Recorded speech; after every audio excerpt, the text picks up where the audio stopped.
నీ సేవకుడు సేవకురాలు వారికి అప్పగించినటువంటి ఈ ఘనమైనటువంటి పరిచర్యను బట్టి మిమ్మల్ని స్తుతిస్తూ ఘనపరుస్తూ ఉన్నాం. అలాగే ఈ పరిచర్యలో కొన్ని నిమిషములు మేమును పారిభాగస్తులు కావటానికి మీరు చూపిన కృప ఎంతైనా ఎన్నదగినది. మేమైతే అల్పులం, అయోగ్యులం, ఎందుకు కొరగాని వాళ్ళం. మీ ఉచితమైన ఉన్నత కృపను బట్టి కొన్ని నిమిషములు నీ పిల్లల ఎదుట ఈ వాక్య సేవ చేయటానికి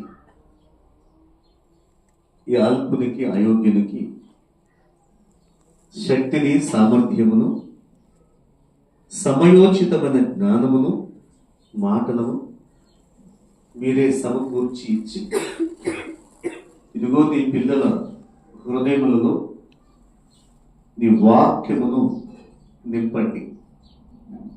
మా హృదయాలలో నీ వాక్యము ప్రవేశించి అది ఊరుకొనదు.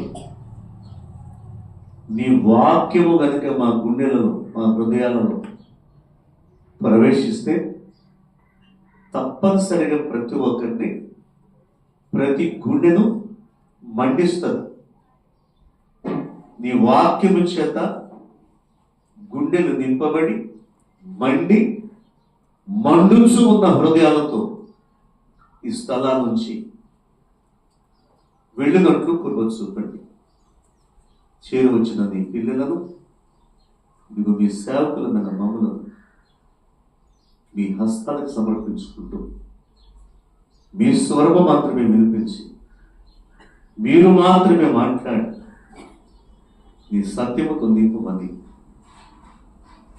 యేసు పరిశుద్ధ నామమును అడిగి వేడుకుంటున్నాను తండ్రి. ఆమేన్.